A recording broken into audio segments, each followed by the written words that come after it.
We're out here, Streets of Willow, for the 2014 FR Shootout. We ran it pretty simply this year. It was open track, open lapping.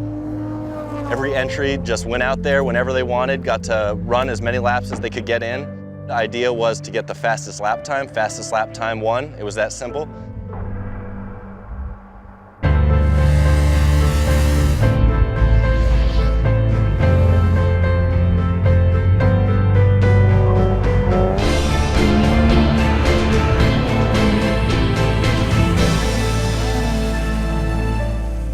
Track goes hot at 9 a.m., so let's go see it.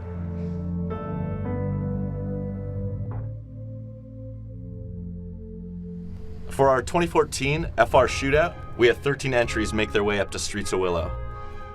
5 make, 6 models, and out of those 13, 6 were boosted, all utilizing superchargers. Track conditions were dry, and therefore traction was pretty good throughout the day.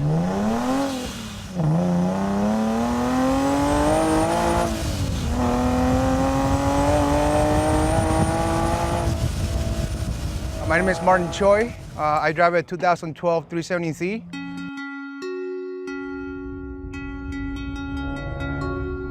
We added a supercharger, GTM, road tricks, running 10 PSI, almost 500 to the wheels. So that's new to me. The car hasn't been driven for about a year. This is actually my second FR Shootout. I ran last year in NA class. And this year we're just scrambling to get the car ready and get it going. And now we've been testing with the tires, a lot of suspension tuning, tire pressure, disconnecting the rear sway bar. I kept getting oversteer, then understeer, you know. So we're trying to fix each thing at a time. And some things are working, some are not. Every adjustment we make, we're going a little faster here and there. The cars are fast. Everyone's posting faster lap times, you know. The M3s are good. They've never been out here before. My buddy Amir, even though he's NA class, but he's fast, so I always want to make sure I keep at it with him, you know.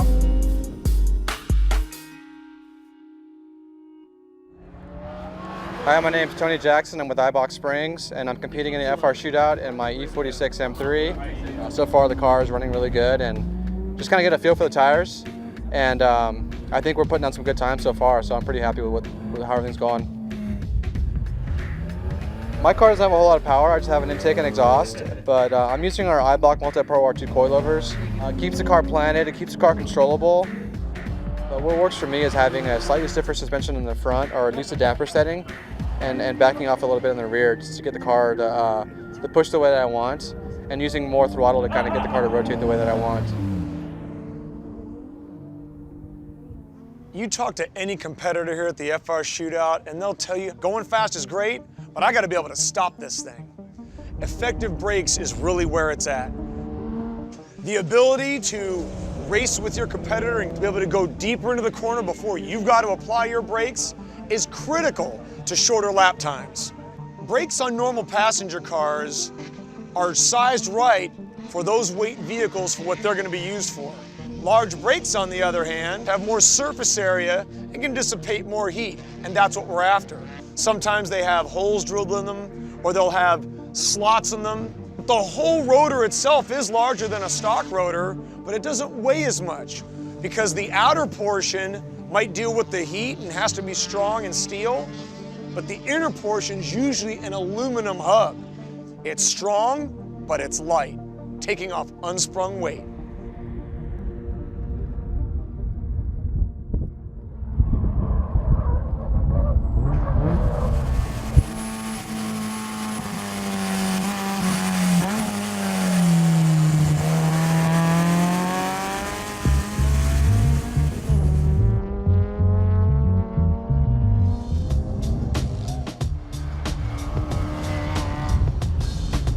My name is Mike King. I'm driving a 2014 Subaru BRZ. We have a Jackson Racing supercharger on here, Tomei headers, tuned by Church Automotive Testing. Suspension's been slowly getting dialed in with the prototype valving, but we've been able to get all the power down. We don't have a wing or any aero on the car, so it's a little bit looser than everybody else, but we're making the most of what we have. Car's been rock solid today. Been keeping an eye on the temps, logging everything for our tuner, and we haven't been having any issues. We have 3 cars here with the Jackson Racing Supercharger. You saw Dave Carner earlier with the big wing on, and he's running a little bit faster than I am. I have a better suspension setup than the red FRS next to us, so I'm running a little bit faster than he is. So the level of work that's done to every car is pretty accurately reflected. The biggest thing that I've noticed is even though all 3 cars are forced induction, they've been performing beautifully. We haven't had any problems.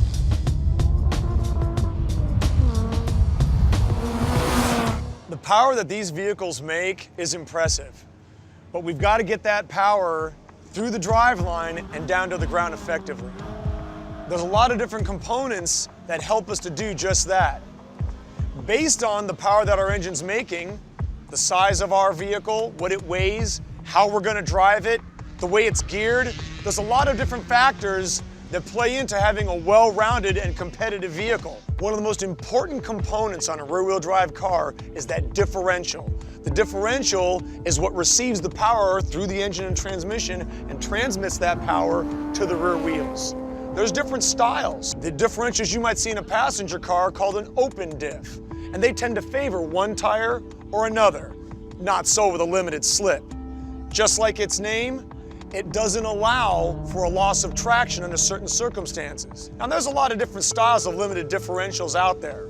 The common LSD style of maybe a 1.5 or a 2.0, a lot of it comes down to, does it apply most of its traction to both wheels on acceleration and deceleration?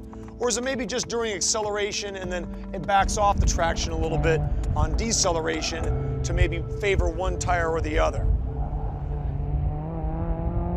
Quickly into the day, it became clear that the cars to keep up with were the S2Ks. The shop is Evasive Motorsports. We are located in Los Angeles, about 20 minutes south of downtown LA, and we specialize in import, automotive tuning, and performance parts and sales.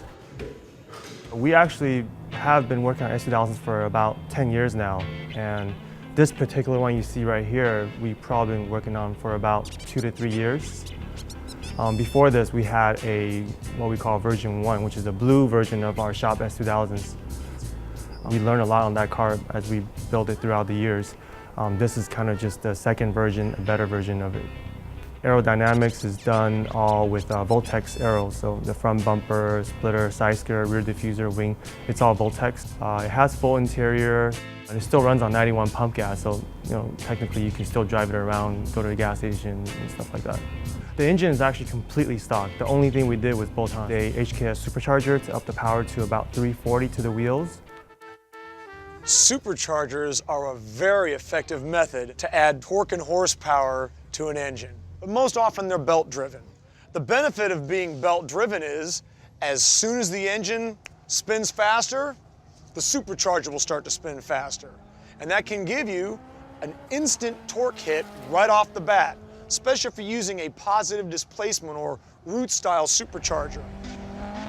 A root supercharger has the benefit of that instant boost. One of the downsides of a roots-type supercharger is that it's usually located real close to the engine, and that can tend to cause heat-soaking issues. A centrifugal supercharger really excels at top end. Takes a little while to build boost, but once it builds that boost, it comes on like a freight train in the top end. But one of the other benefits of a centrifugal supercharger is that they're usually mounted on some type of bracket system where it doesn't have as much heat soak off the engine. Every method of forced induction has pros and cons. And sometimes, depending on what the driver wants to do and the type of track conditions, you might build a vehicle with a certain type of forced induction to suit your needs. The reason why we went the supercharger is because the power delivery is very similar to a naturally aspirated car, where the car is still very drivable. What S2000s really like is balance, and we feel that a supercharger provides that type of balance as far as power output and just drivability. The response is like an NA engine, where when you get on the gas, you have power instantly. It just sounds like an NA car with a lot of power, and that's exactly what we're going for. Driver is Robert Walker. You guys didn't like the NWA music? No, it's good. No, we like it. Taylor Swift wants to our money to pay for it. He's a good friend of ours, and he is not a professional driver. This is something he does on the side. We're not hiring professional drivers. These are guys that, you know, they go on weekends, go to the track, yet they're setting times that are comparable with professional drivers in race cars. And that's one of the coolest things about it. Hi, I'm Robert Walker, driver for Evasive Motorsports. Today we're here out with the Honda S2000, running the streets of Willow. It's been a great day, car's handling good. Everything needs to basically work together and balance out in order to put a really good lap time. Controlling the road movement, the timing, and also the actual suspension travel. You don't want excessive travel, but you want enough ample travel to basically absorb all the bumps and irregularities on the road. So it's a fine balance, and then everybody tries to meet that sweet spot, but it's very difficult.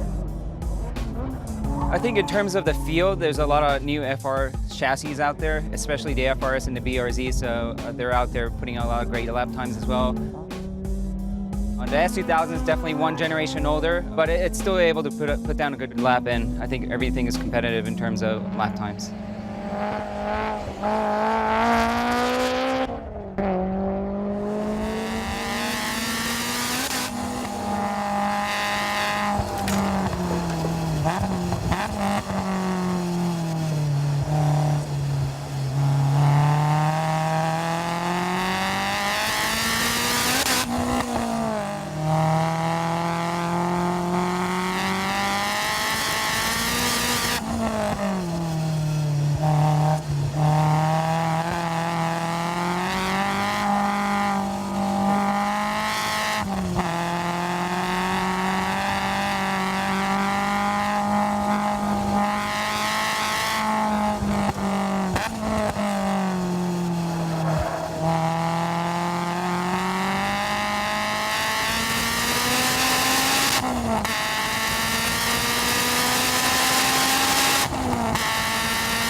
Jeff Ringer. I'm driving the JMP E30. We have an E36 M3 motor in the car. Today's actually the first track day.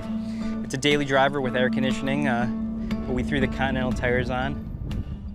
The E30 is kind of an older chassis, so it has a little older technology in the suspension, but it has a lot of torque because it has the 3.2-liter E36 M3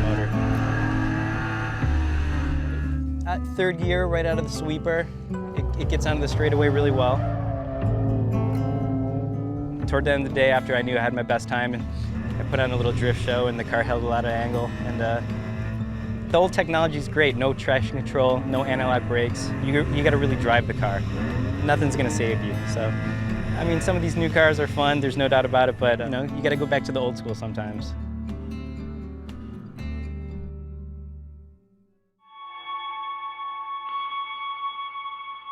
This year's competition was dominated by the S2000. Between those three, they rounded up the top 1, 2, 3 spots on the podium. So it was a close battle throughout the day, and that was apparent when looking at the time difference between third and fourth, which was just 0.2 of a second. On the German end, Amir's 1997 BMW M3 clocked the fastest time at 127.994. All right, that's a wrap for FR Shootout. Evasive wasn't the first time here. They brought the same S2000 they brought out last year. This time, though, they had a supercharger. They were able to take the fastest lap time. So that's it. See you next time.